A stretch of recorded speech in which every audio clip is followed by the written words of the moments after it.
तो thermal load calculation के अंदर जो इंपॉर्टेंट टर्मिनोलॉजीज हैं हम उनको देखेंगे, और किस तरीके से कौन से पैरामीटर्स हैं, कौन सी गवर्निंग सोसाइटीज हैं जो थर्मल लोड कैलकुलेशन को कैलकुलेट करने के लिए डिफरेंट जो रूल्स एंड रेगुलेशंस हैं, सेट रूल्स एंड रेगुलेशंस और फार्मूलाइज वो हमें प्रोवाइड करते हैं। ये सारी चीजें एक्सक्यूज जो मी हैं, मैम, हाँ जी बेटा। मैम आपकी स्क्रीन शेयर नहीं हो रही मैम। बेटा अभी मैंने शेयर की ही नहीं। ओके। ठीक है, अरीबा अपना माइक बंद करिए, उजैर बंद करिए, अहमद बंद करिए, राजा वैस अपना माइक बंद करिए, रोहेल अपना माइक बंद करिए, ताबिश मैम मेरा माइक तो बंद है। बंद करो, बंद करो। ठीक है, तो बेसिकली हम थर्मल लोड कैलकुलेशन करने जा रहे हैं, और उससे पहले हम, जैसे मैं जब आप लोगों को थर्मल लोड कैलकुलेशन की कोई भी बात बताती थी तो मैं हमेशा डिफरेंट टर्मिनोलॉजीज थी वो जो यूज़ करती थी, जैसे फॉर एग्जांपल जोन। जब मैं आपको फिल्टर्स वगैरह भी करा रही थी उसके बाद में कहती थी जोनिंग हुई हुई है, जोन कैलकुलेशन हुई हुई है, डक्टिंग हुई हुई है। तो ये जोनिंग बेसिकली होती क्या है, इसके अंदर किस तरीके से ये जो है ना पार्ट लेती है, स्पेस क्या होती है, रूम किस तरीके से डिफाइन किया जाता है, और उसके बाद इन सारी चीज़ों को पकड़ के टोटल जो कैलकुलेशन है लोड के, जिसे थर्मल लोड कैलकुलेशन कहते हैं, वो की जाती है। ठीक है जी, नजर आ रहा है?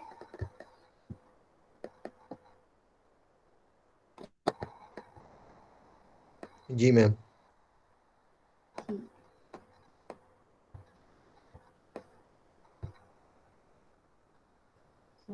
आज हम स्टार्ट करते हैं। चलिए, हमारे पास आज का जो लेक्चर है उसका बेसिकली ऑब्जेक्टिव क्या होगा? ऑब्जेक्टिव होगा कि हमने कूलिंग लोड कैलकुलेशंस जो करते हैं उसको करने का मकसद क्या होता है। बेसिकली जब हम कोई भी कूलिंग लोड कैलकुलेशन ये थर्मल कूलिंग लोड कैलकुलेशंस की बात करते हैं, हम क्यों करते हैं थर्मल कूलिंग लोड की कैलकुलेशंस, और वो किस तरीके से हमें डिफरेंट जो ऑब्जेक्टिव हैं उसको अटेन करने के लिए हेल्प करती हैं। तो हमारा जो पहला ऑब्जेक्टिव होता है जो हम अटेन करना चाहते हैं, किसी भी जो एरिया है, कोई बिल्डिंग है, कोई नंबर ऑफ बिल्डिंग है, उनका जो थर्मल लोड है उसका कैलकुलेट करने का जो पहला ऑब्जेक्टिव है जो कि हम अटेन करते हैं, वो क्या है बेसिकली कि हम जब ये कूलिंग लोड कैलकुलेट करते हैं तो ये हमें इंफॉर्मेशन प्रोवाइड करता है regarding the equipment selection and system sizing और सिस्टम डिजाइन।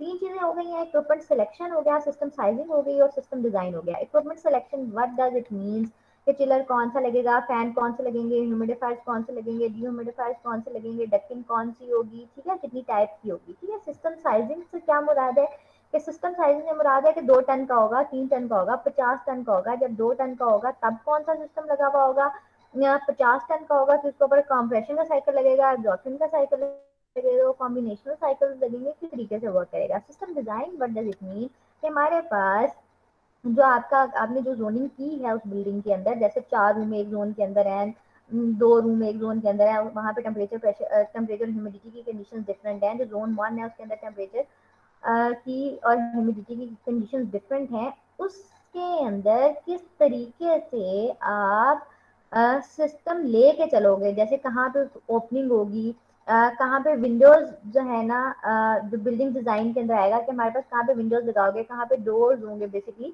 या अगर ऑलरेडी कंस्ट्रक्टेड बिल्डिंग है और उसका मैप अप्रूव हुआ हुआ है, अगर उसका हमें सिस्टम डिजाइन करना है तो उन विंडोज, जो ड्रेट्स हैं, जो चिमनीज हैं, जो डोर्स हैं, ठीक है, उन सबको मद्देनजर रखते हुए आप सिस्टम डिजाइन करेंगे ऑन द होल। और उसके अंदर क्या आ जाएगा, आपका सेंट्रलाइज सिस्टम आ जाएगा, आपका डिस्ट्रीब्यूशन सिस्टम आ जाएगा। सेंट्रलाइज सिस्टम कौन सा होता है, जो सेंट्रली कंट्रोल होता है और प्रोवाइड कर रहा होता है आपको कूलिंग, जैसे मैंने आपको एयर हैंडलिंग यूनिट्स बताए थे। जो डिस्ट्रीब्यूशन सिस्टम होता है वो क्या होता है, जो मैंने आपको बताया था, वेरिएबल एयर वॉल्यूम्स हैं, कांस्टेंट एयर वॉल्यूम्स है, डुअल डक्ट है, वो these are basically the types of the distribution जो का कूलिंग का सिस्टम है। वो के जो सेंट्रली आपने एक कूलिंग प्रोड्यूस किया है उसको आप डिस्ट्रीब्यूट किस तरीके से करोगे। तो हमारा जो पहला ऑब्जेक्टिव है, उसके सब ऑब्जेक्टिव क्या थे कि हम बेसिकली इंफॉर्मेशन लेना चाहते हैं, अटेन करना चाहते हैं कि हमारे पास जो इक्विपमेंट है वो किस तरह का सिलेक्ट करेंगे, सिस्टम की साइजिंग क्या होगी, सिस्टम का डिजाइन क्या होगा।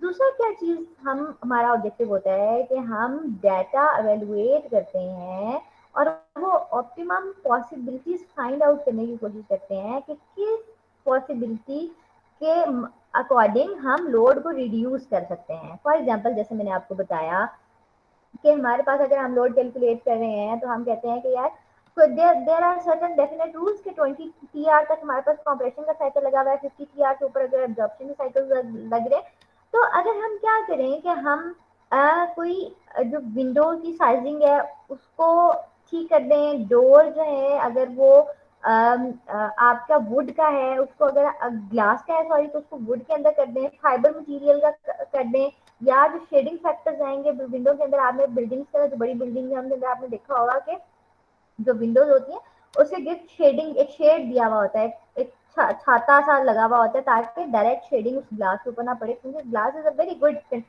उसकी जो थर्मल कंडक्टिविटी की प्रॉपर्टीज है वो बहुत ज्यादा अच्छी है, हाई है, वो फौरन से थर्मल कंडक्टिविटी के अंदर इन्वॉल्व हो जाता है। रादर देन अगर आपने ग्लास की जगह कोई certain other type of Windows लगाई हुई है, 2 ड्रेट्स है, 3 ड्रेट्स है, आपने देखा होगा जैसे उर्दू में जैसे हम कहते हैं यार बाय फोल्ड है, ट्राई फोल्ड है, कौन सी विंडो है, स्लाइडिंग विंडो है, स्लाइडिंग डोर है, ओपनिंग विंडो है, डबल डोर है, सिंगल डोर है। तो ये जो छोटी छोटी छोटी छोटी चीजें जो आपके घरों के अंदर आपको नजर आएंगी, आपको मॉल्स के अंदर नजर आएंगी, आपको हॉस्पिटल्स के अंदर नजर आएंगी, इस हर एक चीज को कैटर किया जाता है किसी भी सिस्टम और बिल्डिंग को डिजाइन करने के लिए।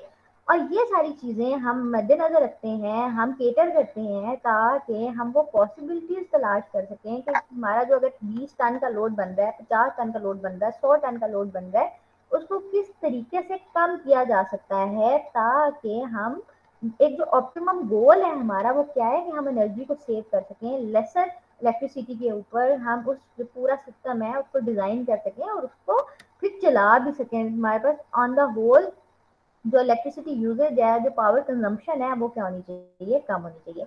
तीसरा जो ऑब्जेक्टिव होता है किसी भी थर्मल लोड की कैलकुलेशन के अंदर, वो क्या होता है बेसिकली, वो अलाउ करता है एक ऐसा एनालिसिस करना कि हमारे पास हम डिफरेंट कॉम्बिनेशनल लोड्स के ऊपर हम क्या कर सकें, हम उसका एनालिसिस कर सकें। फॉर एग्जांपल मैं कहती हूँ कि what does partial load mean, कि मैं एक सिस्टम है उसकी possibilities hit and trial method के थ्रू पॉसिबिलिटीज के अगेंस्ट उस सिस्टम को चलाने की कोशिश करूँ कि अगर मैं 2 खिड़कियों के बजाय 4 खिड़कियां लगा दूं, अगर मैं जो है ना नेचुरल वेंटिलेशन को इनकॉर्पोरेट कर दूं किसी विंडो के अंदर, ठीक है, क्रॉस वेंटिलेशन को जो है ना, एक स्ट्रेट वेंटिलेशन है, क्रॉस वेंटिलेशन है, ठीक है, उसको इनकॉर्पोरेट कर दूं किसी बिल्डिंग के अंदर, तो क्या होगा कि हमारे पास क्या जो हमारे पास कूलिंग की रिक्वायरमेंट्स है वो कम हो जाएंगी, ज्यादा हो जाएंगी।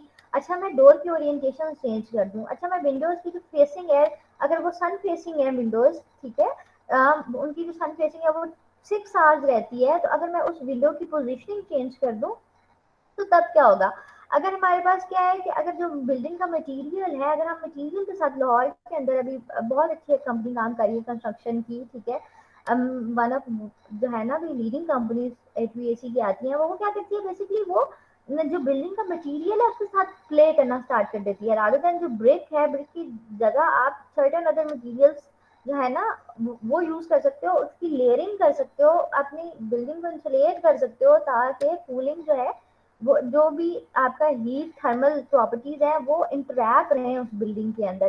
तो बेसिकली हमारा ऑब्जेक्टिव क्या होता है कि हम डिफरेंट जो कॉम्बिनेशनल लोड्स हैं, पार्शियल लोड्स हैं सिस्टम के, ठीक है, चाहे वो डिजाइन पैरामीटर्स के हों, चाहे वो ऑपरेशनल पैरामीटर्स के हों, चाहे वो कंट्रोल स्ट्रेटजीज हों, ठीक है, तो हम उन सबको डिफरेंट कॉम्बिनेशंस के थ्रू एनालाइज करते हैं on the basis of what, on the basis of जो हम थर्मल लोड कैलकुलेट करते हैं।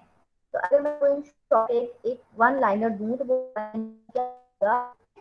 है किसी भी बिल्डिंग की, वो एक फर्स्ट पैरामीटर है जो ये चीज डिसाइड करता है कि वो बिल्डिंग आने वाले 10 साल के अंदर, 20 साल के अंदर, 50 साल के अंदर कितनी जो पावर कंजम्पशन है वो करेगी, और कितनी आप वहां से अगर उसको प्रॉपर साइजिंग करोगे तो कितनी इलेक्ट्रिसिटी आप वहां से बचा सकते हो, और वो इलेक्ट्रिसिटी आप मेन ग्रिड के अंदर शामिल कर सकते हो। ठीक है जी, तो दीज आर द ऑब्जेक्टिव जो कि हम अटेन करते हैं थर्मल लोड कैलकुलेशन के थ्रू।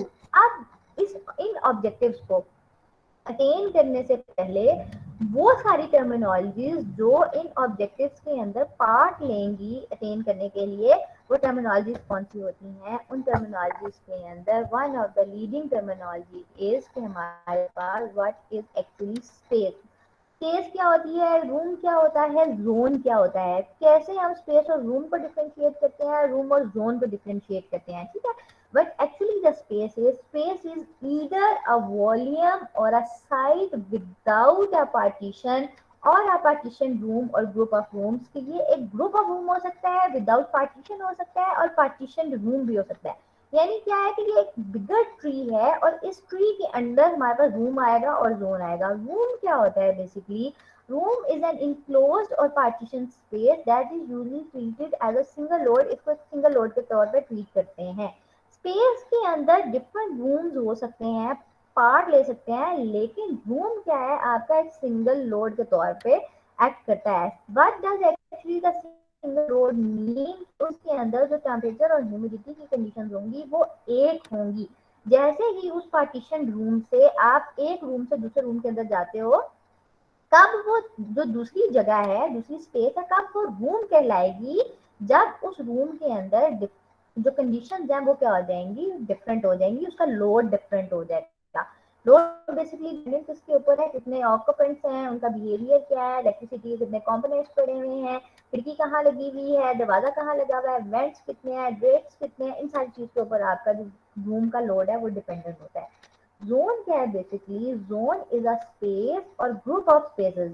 यानी ये जो जोन है इस स्पेस के अंडर आ रहा है, यानी जोन किससे मिलकर बनेगा? इन स्पेसेस से मिलकर बनेगा। ठीक है, तो जोन इज अ स्पेस और group of spaces with in a building. एक बिल्डिंग के अंदर जिसके लिए हमें हीटिंग या कूलिंग की रिक्वायरमेंट्स फुलफिल करनी है, but keeping in your mind कि वो हीटिंग और कूलिंग की जो रिक्वायरमेंट है वो कंफर्ट कंडीशंस को अटेन करती हो। ठीक है, और वो जो कंफर्ट कंडीशंस है वो किसी सिंगल कंट्रोलिंग डिवाइस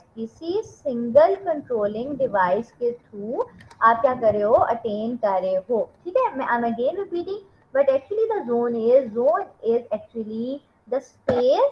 ठीक है, स्पेस और ग्रुप ऑफ स्पेसेस किसी भी बिल्डिंग के अंदर जिसके लिए हमने हीटिंग या कूलिंग रिक्वायरमेंट्स अटेन करनी होती है, और वो हीटिंग और कूलिंग रिक्वायरमेंट हम मेक श्योर करते हैं कि कंफर्ट कंडीशंस अटेन कर रहे हो। What actually the comfort conditions is कि जो हमारे पास ह्यूमन बीइंग उस रूम के अंदर है, ऐसा ना हो कि उसे गर्मी लग रही हो, ऐसा ना हो कि उसे बहुत ज्यादा ठंड लग रही हो चिलर के चलने से। ठीक है, जैसे आपने देखा होगा कि हमारी बॉडी जो है वो बहुत ज्यादा जो चेंज अडॉप्टिव है।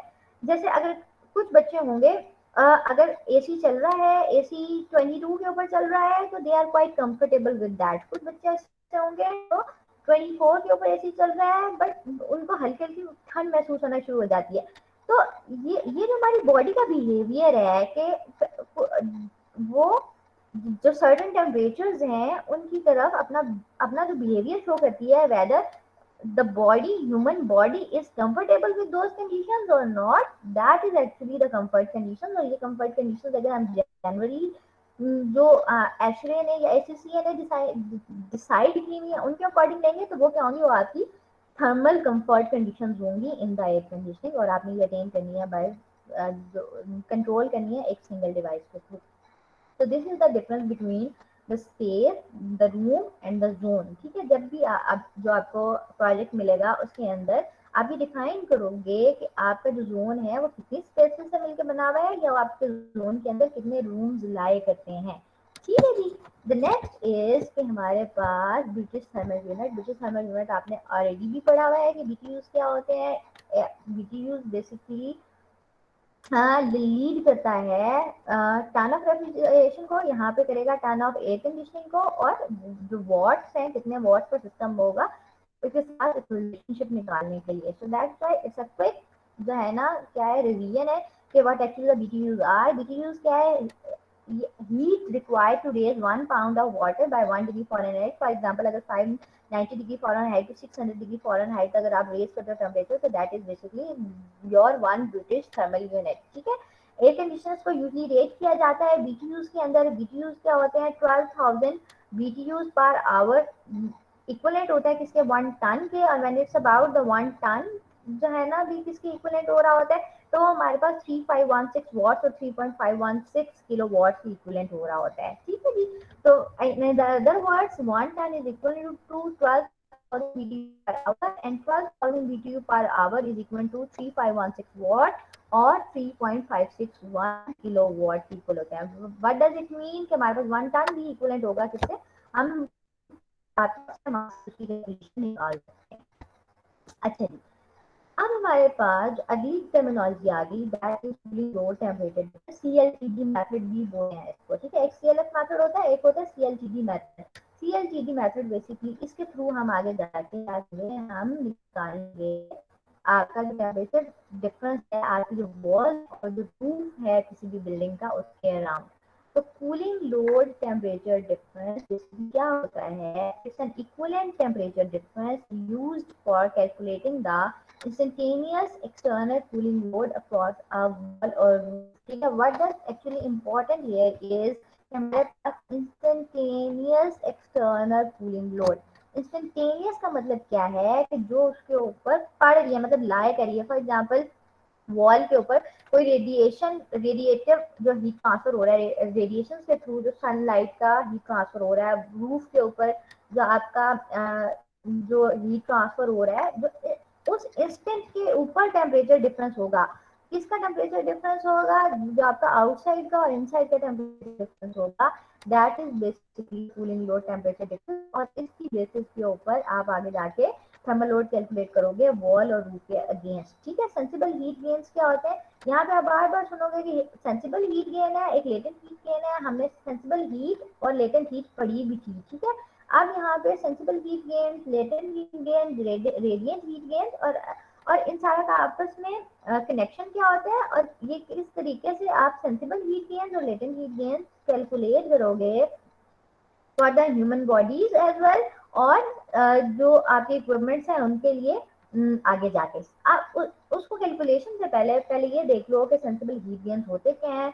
Sensible heat gains is the energy added to the space by conduction, convection और रेडिएशन। हमारे पास कन्वेक्शन के थ्रू और रेडिएशन के थ्रू जो भी एनर्जी ऐड हो रही होती है हीट गेन जो है ना सिस्टम के अंदर, वो बेसिकली सेंसिबल हीट गेन्स होते हैं। लेटेंट हीट गेन्स क्या होते हैं कि जो भी एनर्जी आपकी स्पेस के अंदर ऐड हो रही हो, कीपिंग इन द कंडीशन कि आपका मॉइस्चर भी स्पेस के अंदर ऐड हो रहा होता है। स्पेस की टर्मिनोलॉजी क्या है बेसिकली, वो जो मैंने आपको पहले बताई है कि पार्टीशन हो सकती है, विदाउट पार्टीशनिंग हो सकती है, कोई भी एरिया हो सकता है, ठीक है। उसके अंदर हमारे पास जो भी एनर्जी ऐड हो रही होती है, जब मॉइस्चर भी है सिस्टम के अंदर, तो वो क्या है आपका लेटेंट हीट गेन है। और ये जो लेटेंट हीट गेन है इसके अंदर जो वेपर्स एमिट होते हैं वो कैसे हो सकते हैं, जो मॉइस्चर हम क्या बेसिकली हम कह रहे हैं कि सिस्टम के अंदर मॉइस्चर भी ऐड हो रहा है, तो वो जो मॉइस्चर ऐड हो रहा है वो कैसे हो सकता है, वो ऑक्यूपेंट्स के थ्रू हो सकता है, उनकी जो बॉडी है उनसे लेटेंट हीट डिसिपेट हो सकती है, और ये जनरेट हो सकता है ये मॉइस्चर एयर इनफिल्ट्रेशन के थ्रू, या जो एडजेसेंट एरियाज हैं यानी वेंट्स हैं या ड्रेन्स हैं उनके थ्रू हमारे पास ऐड हो सकता है सिस्टम के थ्रू, इनफिल्ट्रेशन के थ्रू या एडजेसेंट एरियाज के थ्रू।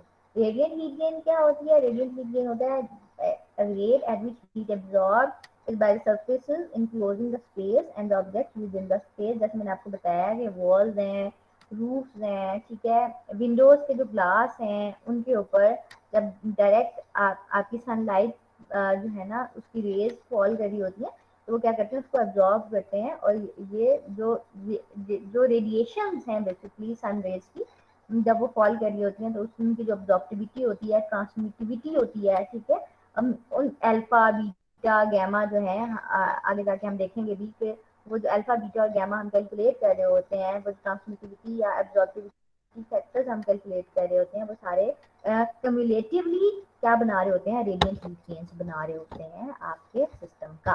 ठीक है जी, अब ये जो था ये मैंने आपको क्या बताया, these are basically the sensible heat gains, latent heat gains, radiant heat gains. Now we are going to talk about space heat gains. कि space heat gains क्या होते हैं, space heat gains space cooling load से different किस तरीके से होते हैं, ठीक है जी। space heat gain क्या होता है, is the rate at which heat enters into and or is generated within the conditioned space during a given interval of time। हमने क्या लगाया, एक हमने लिमिट लगा दी कि हमारे पास during are given in time interval, किसी भी एक टाइम इंटरवल के ऊपर जो हीट एंटर हो रही है या जनरेट हो रही है कंडीशन स्पेस के अंदर, वो आपका क्या होता है, टोटल स्पेस का हीट गेन होता है।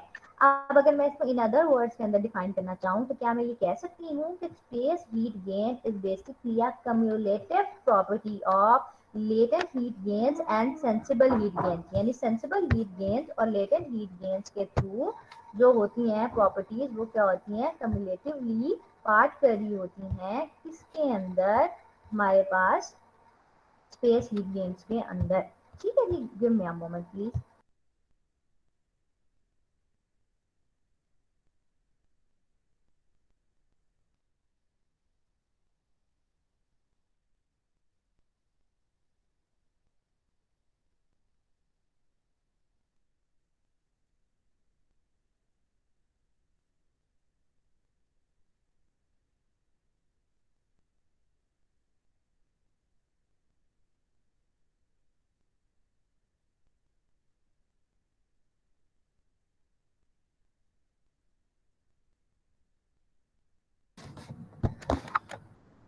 अच्छा जी, हमारे पास मैं क्या कह रही थी, मैं कह रही थी आप लोगों को कि हमारे पास स्पेस हीट गेन्स होते हैं, वो these are basically the formulative properties of the, हमारे पास जो सेंसिबल हीट गेन्स है और लेटेंट हीट गेन्स है। तो हमारे पास सेंसिबल हीट गेन्स जो आप कैलकुलेट करोगे और लेटेंट हीट गेन्स को जो आप कैलकुलेट करोगे सेपरेटली हर चीज से, यानी इक्विपमेंट से हो गया या मैंने आपको बताया कि आउटडोर इंडोर से हो गया, तो उन सबको आप ऐड करके क्या बना दोगे, आपका जो टोटल निकल रहा होगा वो क्या होगा, आपका जो स्पेस है पूरा उसका हीट गेन निकल रहा होगा। स्पेस कूलिंग लोड क्या होता है, is the rate at which energy must be removed from a space to maintain a constant space air temperature, कि हमारे पास जो आपका रूम है फॉर एग्जांपल या आपका जोन है या आपकी स्पेस है, जिस रेट के ऊपर आपने वहां से एनर्जी रिमूव करनी है उस स्पेस के अंदर एक कांस्टेंट टेम्परेचर मेंटेन करने के लिए, वो हमारे पास क्या है, आपका स्पेस कूलिंग लोड है। या इन अदर वर्ड्स आप ये भी कह सकते हो कि जो आपका जोन है, एरिया है, स्पेस है, रूम है, वहां पे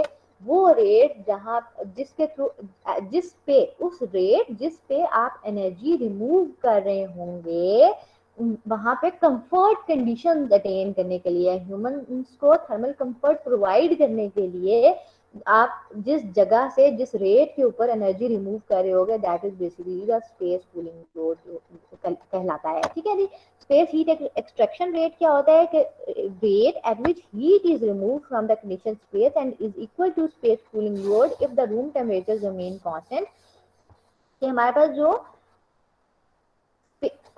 rate at which heat is removed, आपने ये जो हीट रिमूव किया कंडीशन स्पेस से, यानी दिस वन और दिस वन, इन दोनों को ये इक्वेट कर रहा है बट कीपिंग इन कंडीशंस कि जो आपका रूम का टेम्परेचर है वो क्या रहेगा, कांस्टेंट रहेगा। ड्राइबल टेम्परेचर मैंने आपको आगे भी बताया था कि temperature air indicated by regular thermometer, that is basically your dribble temperature. और यहाँ पे एक इंपॉर्टेंट प्रॉपर्टी आएगी, that is wet bulb temperature. Wet bulb temperature basically क्या होते हैं कि जब टेम्परेचर के जो थर्मामीटर है आप उसके अराउंड कोई एक वेट क्लोथ रैप कर देते हो, तो that is basically your wet bulb जो थर्मामीटर है। और जो डिफरेंस है ड्राई बल्ब टेम्परेचर का और वेट बल्ब टेम्परेचर का, बेसिकली वो आपको रेट दे रहा होता है कि उस जगह पे कितनी ह्यूमिडिटी है। क्यों, क्योंकि और एक और चीज मैं आपको बताऊं वो ये कि हमारे पास जो बेड बल्ब टेम्परेचर का थर्मामीटर है उसके गिर्द, क्योंकि आपने एक जो वेट क्लॉथ है उसको रैप किया हुआ होता है in order to figure out the temperature और फाइंड आउट द टेम्परेचर,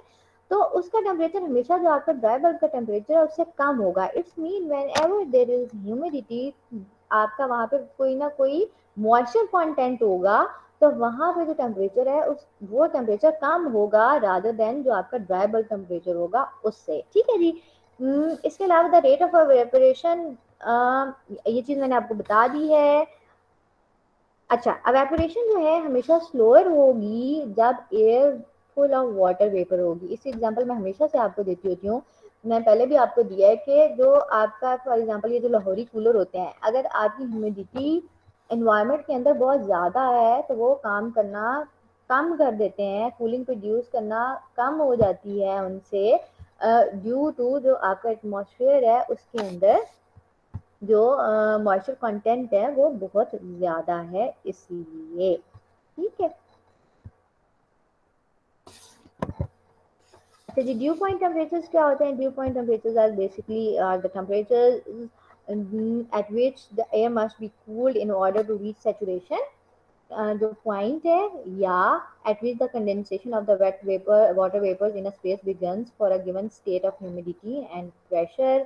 मैंने आपको चार्ट के ऊपर दिखाया भी था कि जो ह्यूमिडिटी का जो आपके साइकोमेट्री का चार्ट थे वो यू करके यू बने हुए थे। यहाँ पे जो एक यू कर्वी लाइन थी, ये वाली जो कर्वी लाइन थी, मैंने आपसे कहा था कि these are the saturation lines या ड्यू पॉइंट टेम्परेचर्स या सैचुरेशन पॉइंट टेम्परेचर्स हैं। तो वो जो सैचुरेशन पॉइंट टेम्परेचर्स या जो ड्यू पॉइंट टेम्परेचर्स हैं वो कौन से टेम्परेचर होते हैं जहाँ पे जो आपका सैचुरेशन पॉइंट है वो अटेन हो रहा होता है, या इन अदर वर्ड्स हम क्या कह सकते हैं कि जो कंडेंसेशन है वाटर वेपर्स की जहाँ पे स्टार्ट होती है, that is basically your due point temperature. Relative humidity describe करती है कि एयर के अंदर जो एयर है वो अपने सैचुरेशन पॉइंट से कितनी दूर है, यानी कितनी अमाउंट के ऊपर जाके जो एयर है वो खुद ही सैचुरेटेड हो जाएगी। ठीक है, हम ड्यू पॉइंट टेम्परेचर्स को या सैचुरेशन पॉइंट टेम्परेचर्स को स्टडी क्यों करते हैं? क्योंकि ये एक इम्पॉर्टेंट टर्मिनोलॉजी है उस अमाउंट ऑफ वाटर वेपर को पता कराने के लिए जिस रेट के ऊपर वेपोरेशन हो रही होती है।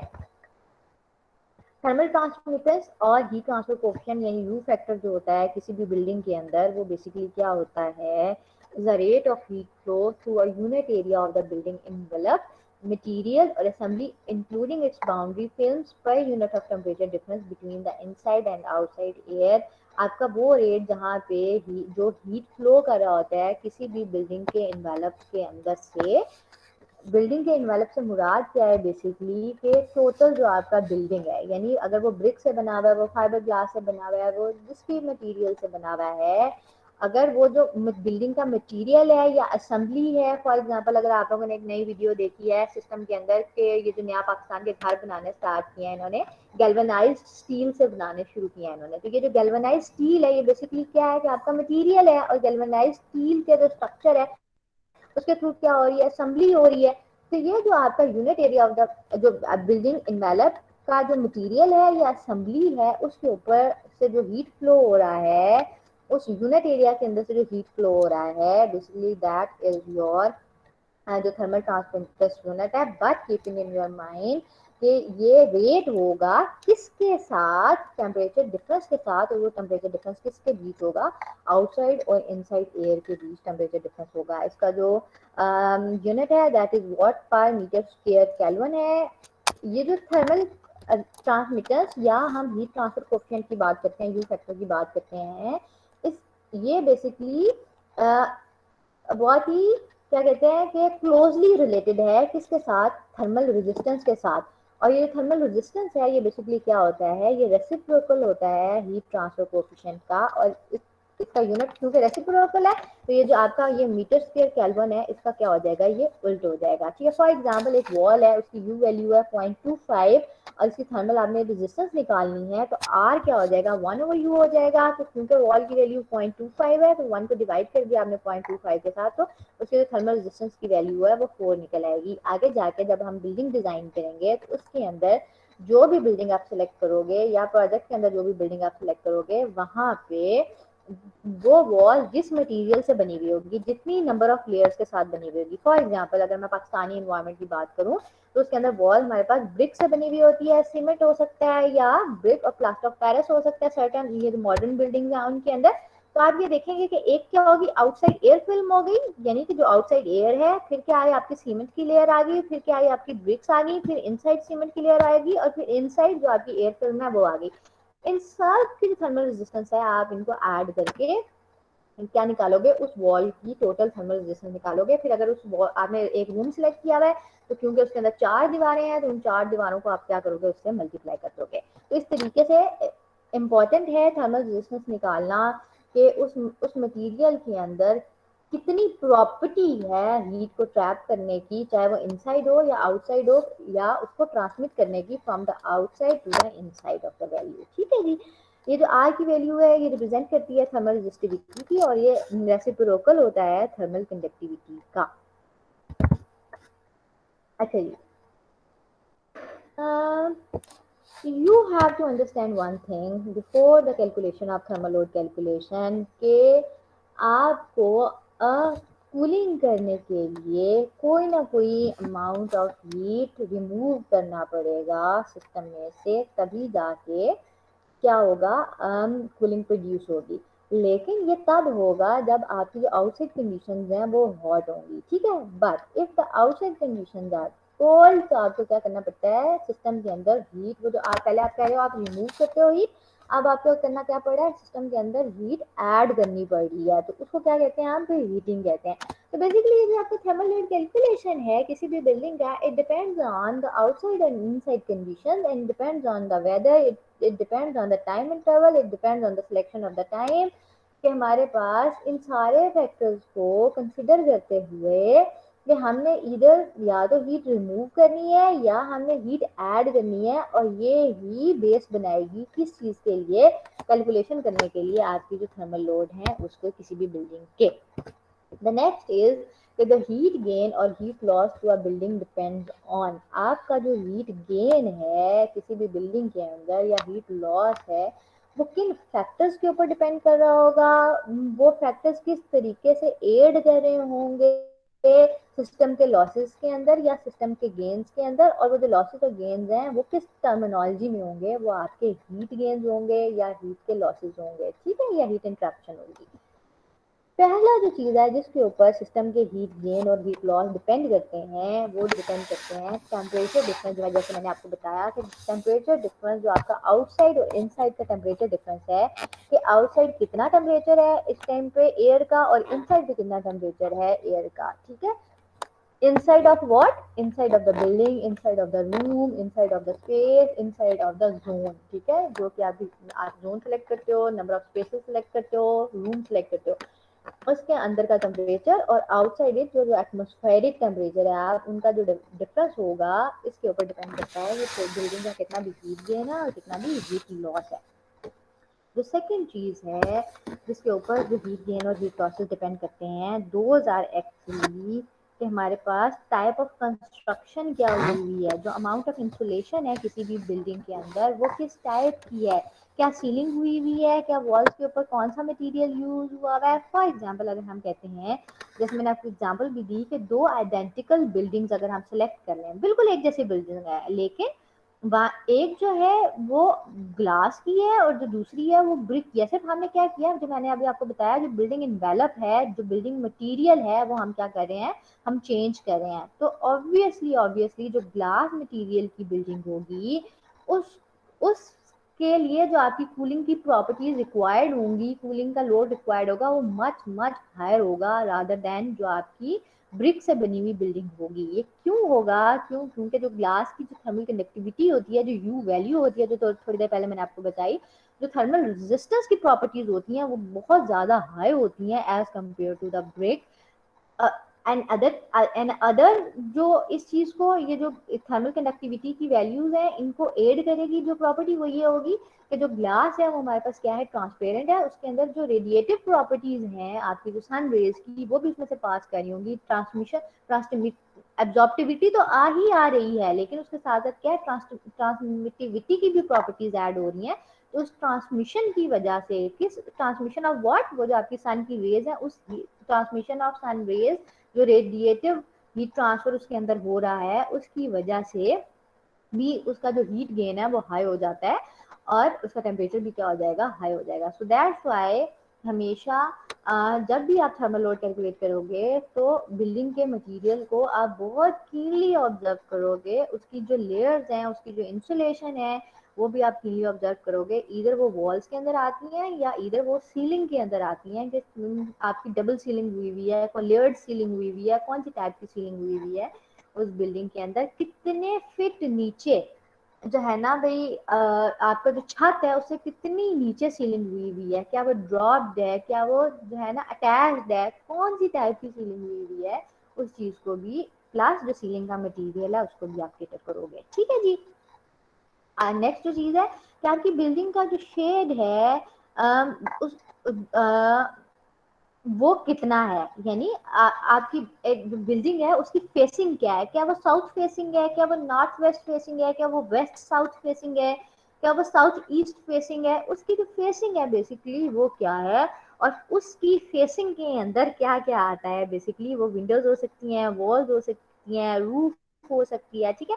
इन सारे को कम्युलेटिवली जो शेड के अंदर ये ऐड कर रहे होते हैं कि भी जो इन शॉर्ट अगर हम ये कहें कि जो पूरी बिल्डिंग आपकी वॉल्स, रूफ और विंडो से मिल के बनी है, वो शेड कहाँ पे दे रही है, तो वो जो जो शेड होगा उसके ऊपर भी आपका थर्मल जो लोड है वो डिपेंड कर रहा होगा। अगर मैं इसकी एग्जांपल आपको दूं कि हमारे पास टू आइडेंटिकल बिल्डिंग्स हैं जिसकी सिर्फ ओरिएंटेशन डिफरेंट है, एक जो है ना हमारे पास सनराइज की तरफ है और एक हमारे पास सनफॉल की तरफ है, तो ऑब्वियसली जो एयर कंडीशनिंग की साइजनिंग के ऊपर जो इन्फ्लुएंस होगा जो सनराइज का होगा, क्योंकि वहां पे ज्यादा अमाउंट ऑफ जो शेड्स हैं वो इनकॉर्पोरेट हो रहे हैं, सनफॉल के ऊपर डिफरेंट कंडीशंस लग रही हैं, तो इन दोनों का जो थर्मल लोड है वो डिफर कर जाएगा due to only the change in orientation और फेसिंग। द नेक्स्ट इज कि आपके रूम है वो कितना बड़ा है, the surface area of the walls कितना है, जितना ज्यादा रूम बड़ा होगा, जितना सरफेस एरिया ज्यादा होता जाएगा, ठीक है, उतने ये जो हीट जो लॉसेज हैं और गेन्स हैं उतनी की प्रॉपर्टीज भी क्या होती जाएंगी, चेंज होती चली जाएंगी। नेक्स्ट इज कि कितने जो एयर है वो लीक हो रही है इंडोर स्पेसेस के अंदर फ्रॉम द आउटसाइड, यानी जो इनफिल्ट्रेशन है उसका रेट क्या है, आउटसाइड से इनसाइड जो है कितनी एयर जो आपके जो कंडीशन स्पेस है उसके अंदर आ रही है, और ये जो इनफिल्ट्रेशन है ये किसके थ्रू हो सकती है, ये डोर गैप्स के थ्रू हो सकती है। जो विंडो के आपके डोर गैप कहाँ पे होते हैं, या तो जहाँ पे दर्ज बनी हुई होती है डोर की जो चौखट होती है वहां पे हो सकता है, या डोर के नीचे जो जगह खाली होती है, सर्टन जो डोर होते हैं वो थोड़े ऊपर होते हैं, तो आपने घरों में भी देखा होगा जब आप जो नॉर्मल सेपरेट एयर कंडीशनर या विंडो एयर कंडीशनर भी लगाते हैं तो यूजली बहुत से घरों के अंदर नीचे दरवाजे के पास कपड़ा दिया जाता है, क्यों, ताकि बाहर का जो एयर है वो अंदर ना आ सके। तो डोर गैप्स के अंदर हो सकता है, विंडोज अगर क्रैक्ड है, कोई जाली टूटी हुई है विंडो की, ठीक है, विंडो का जो बंद करते हो आप लॉक लगाते हो विंडो को, अगर उसके बीच और जो विंडो का जो आप कह लो कि वो जो लोहे का बना हुआ स्ट्रक्चर है उसके बीच कोई गैप है, वहां से अगर कोई हवा आ रही है, चिमनीज यानी कि कोई जो डोरवेज हैं वो आ सकती उसके अंदर, उससे आपकी एयर इनकॉर्पोरेट हो रही है, एंटर हो रही है आपकी बिल्डिंग के अंदर, तो ये सारी चीजें भी आप केटर करोगे। नेक्स्ट इज जो ऑक्यूपेंट्स है कि भी जब जब आपने देखा होगा एक हॉल है अगर उसके अंदर एयर कंडीशनिंग हो रही है, जैसे फॉर एग्जांपल आपका ऑडिटोरियम है, तो उसके अंदर क्या होगा कि अगर ज्यादा लोग हैं तो एयर कंडीशनिंग की जो रिक्वायरमेंट्स है वो ज्यादा होंगी, अगर कम लोग हैं तो एयर कंडीशनिंग की रिक्वायरमेंट क्या हो जाएगी, कम हो जाएगी। सो हम ये भी कह सकते हैं कि वाइल डिजाइनिंग, ठीक है, यू हैव टू केटर के कितने नंबर ऑफ ऑक्यूपेंट्स उस स्पेस या उस रूम के अंदर आएंगे, ठीक है। अगर आपका room for example 10 by 10 feet का रूम है और आपने उसको डिजाइन किया हुआ है विदाउट नोटिसिंग कि उसके अंदर नंबर ऑफ ऑक्यूपेंट्स कितने हैं, अगर 10 बाय 10 का एक रूम है उसके अंदर 4 ऑक्यूपेंट्स हैं और 10 बाय 10 का ही एक और रूम है उसके अंदर 10 ऑक्यूपेंट्स हैं, तो you have to cater those number of occupants. क्यों, क्योंकि उनके जो सेंसिबल और लेटेंट हीट गेन्स हैं बाय द ऑक्यूपेंट, जो हीट ट्रांसमिट हो रही है, जो हीट गेन हो रहा है, ठीक है, वो 4 का और है और 10 का और है, उन उन 4 ऑक्यूपेंट्स और 10 ऑक्यूपेंट्स के बीच जो डिफरेंस है उसकी वजह से जो आपकी जो एयर कंडीशनिंग की रिक्वायरमेंट्स है वो क्या हो जाएंगी, डिफरेंट हो जाएंगी। अगली जो चीज़ है दैट इज के एक्टिविटीज क्या है बेसिकली उस एरिया के अंदर जहाँ पे आप एयर कंडीशनिंग करने जा रहे हो, फॉर एग्जांपल वो जिम्नेजियम है, वहाँ पे हॉट बात है, कुकिंग हो रही है, जैसे अगर किचन के अंदर एयर कंडीशनर की जो एयर कंडीशनर अगर वो आप प्लेस कर रहे होते हो तो वहाँ पे आपने जो कुकिंग का टेम्परेचर है उसको भी, जो एक्टिविटी है वहाँ पे किसी भी ऑक्यूपेंट की उसको भी कैटर करना है, जिम्नेजियम के अंदर है तो क्योंकि वो जो है ना भैया जो है ना वो रनिंग कर रहा है, कोई एक्सरसाइज कर रहा है, तो उस दौरान जो उसका मेटाबॉलिक रेट होगा उसके थ्रू जो लेटेंट हीट डिसिपेट हो रही होगी, उस लेटेंट हीट की वजह से increase in that latent heat जो आपकी एयर कंडीशनिंग की प्रॉपर्टीज होंगी वो भी क्या हो जाएंगी, चेंज हो जाएंगी। लाइटनिंग कितनी है उस रूम के अंदर, जो हाई एफिशिएंसी लाइटनिंग फिक्सचर्स होते हैं वो लेस हीट जनरेट करते हैं। फॉर एग्जांपल इस एग्जांपल में आपको कैसे दूं कि पहले हमारे पास जो जो कार्बन जो CLF जो बल्ब होते थे और अब जो हमारे पास एनर्जी सेवर आए हैं, यानी जो पीले बल्ब होते थे और अब ये जो वाइट कलर की लाइट वाले बल्ब आए हैं, तो अगर आप कभी उनके पास जो बड़ा 100 200 वॉट का जो बल्ब है येलो वाला, अगर आप उसके पास खड़े हो गए तो वो हीट बहुत ज्यादा डिसिपेट करता है। जो फ्लोरेसेंस बल्ब है ना, वो बहुत ज्यादा हीट डिसिपेट करते हैं रादर देन जो एनर्जी सेवर्स हैं। वो एक तो एनर्जी भी कम ले रहे होते हैं, दूसरा क्या होता है उनकी जो हीट डिसिपेशन का जो रेट होता है वो भी कम होता है। तो आप ये भी देखेंगे कि उस रूम के अंदर अगर 10 लाइटें लगी हुई हैं तो उसके थ्रू जो हीट जनरेट हो रही होगी, और अगर वहां पे 2 लाइटें लगी हुई हैं तो उसके थ्रू जो हीट जनरेट हो रही होगी। तो जब भी आप थर्मल लोड कैलकुलेट करते हैं तो उसके अंदर जो नंबर ऑफ लाइट्स हैं उनको भी केटर करते हैं। प्लस आप क्या करोगे, आप केटर करोगे जो अप्लायंसेस वहां पे पड़ी हुई हैं, फॉर एग्जांपल अवन हो गया, वॉशिंग मशीन, कंप्यूटर्स, टीवी, ठीक है। अगर आप कोई भी ऑफिस की बिल्डिंग होगी तो उसके अंदर आप फैक्स मशीन, प्रिंटर्स जो है ना उन सबको भी केटर करोगे। घर अगर आप कर रहे हो डिजाइन तो उसके अंदर वॉशिंग मशीन हो गई, टीवी हो गया, फ्रिज हो गई, आपकी लैपटॉप हो गए, फोन हो गए, इन सब का भी लोड आप सेपरेटली निकालोगे तब उस रूम के अंदर ऐड करोगे, ठीक है। दूसरी चीज, अगर आप किसी हॉस्पिटल की बिल्डिंग डिजाइन कर रहे हैं तो उसके अंदर फिर आपके आगे वो ईसीजी की मशीन हो गई, आपकी जो है ना स्पेगोमैनोमीटर हो गया जो ब्लड प्रेशर चेक कर रहे हो, वो हो गया, ऑपरेशन थिएटर के डिफरेंट जो वो हैं इक्विपमेंट्स हैं वो हो गए, उन सब का सेपरेटली लोड कैलकुलेट करोगे और फिर ऐड करोगे उस रूम के अंदर, और उन रूम के जितने भी लोड्स हैं उन सारों को ऐड करोगे जोन लोड्स के अंदर। वो जो जोन लोड्स हैं उनको ऐड करोगे टोटल बिल्डिंग लोड के अंदर, तो आपका बिल्डिंग लोड निकल आएगा वहां से। अच्छा जी, ये जो सारी नी जो जिसे कहते हैं ना सॉल्टी सी कहानी मैंने आपको सुनाई है, ये जो सॉल्टी सी कहानी है इसको गवर्न कौन करता है? 2 सोसाइटीज गवर्न करती हैं बेसिकली। एक जो सोसाइटी है वो air conditioning contractors of America जिन्हें एसीसीए बोलते हैं, और एक जो सोसाइटी है American Society of Heating Refrigeration and Air Conditioning engineers जिन्हें हम एसरे कहते हैं। ये दोनों सोसाइटीज मिलकर वो रूल्स एंड रेगुलेशंस और कैलकुलेशन के प्रोसीजर्स डिजाइन करती हैं जो कि आपके जो सेंट्रलाइज जो एयर कंडीशनिंग की साइजनिंग के लिए इम्पोर्टेंट होते हैं। यूजुअली इन एशिया जो गाइडलाइंस हम फॉलो करते हैं वो हम American Society of Heating Refrigeration and Air Conditioning Engineers की गाइडलाइंस को फॉलो कर रहे होते हैं। So you have to download, net के ऊपर पड़े भी हुए हैं, कोई भी मैनुअल डाउनलोड कर लीजिए। एशरे का 2008 का मैनुअल पड़ा हुआ है, 1992 का भी पड़ा हुआ है, ठीक है।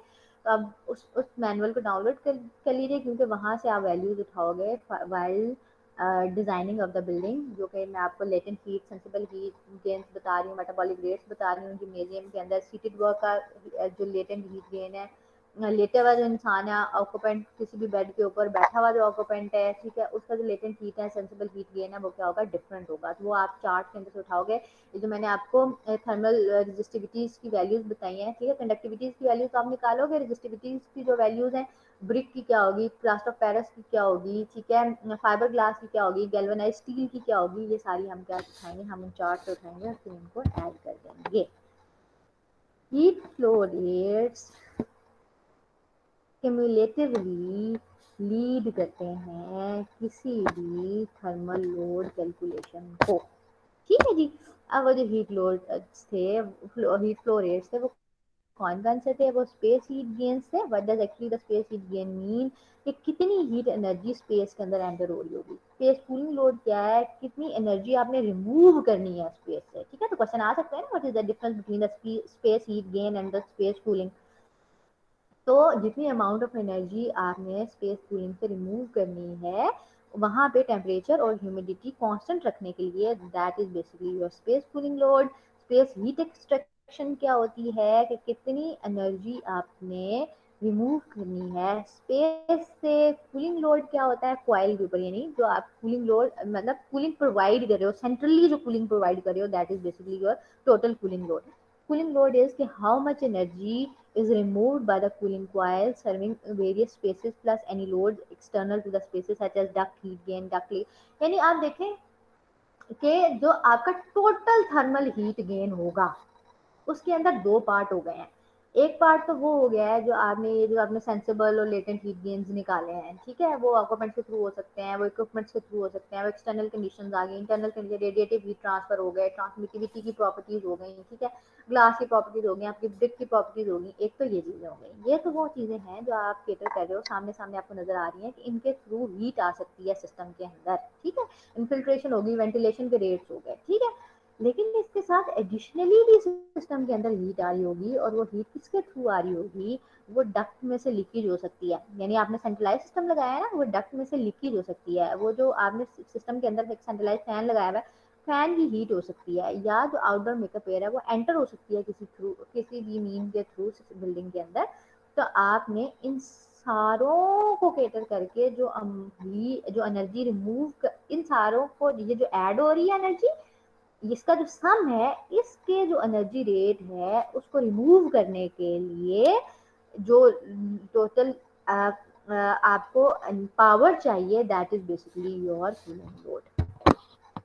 फेस हीट गेन क्या होता है, ऑलरेडी आपको बताया भी है कि ये इंस्टेंटेनियस रेट होता है। I am again repeating, instantaneous rate होता है, किसी भी इंस्टेंट के ऊपर होता है, किसी भी इंटरवल ऑफ टाइम के ऊपर होता है, जो कि हीट एंटर है ना, वो वाला रेट जिसके ऊपर हीट एंटर हो रही होती है किसी भी स्पेस के अंदर, उस इंस्टेंट के ऊपर या टाइम इंटरवल के ऊपर। ठीक है, ये हमारे पास अब हीट गेन्स हैं, इनकी क्लासिफिकेशन है, किस तरीके से ये सिस्टम के अंदर इनकॉर्पोरेट करते हैं, कितनी टाइप्स होती हैं। ठीक है, ये हम इंशाल्लाह कल देखेंगे। यहाँ तक I know these lectures are, आज का कल का जो लेक्चर है लिटिल बिट सॉल्टी, बट अगर यहाँ तक कोई चीज़ नहीं समझ आई तो वो मेरे से आप पूछ सकते हो।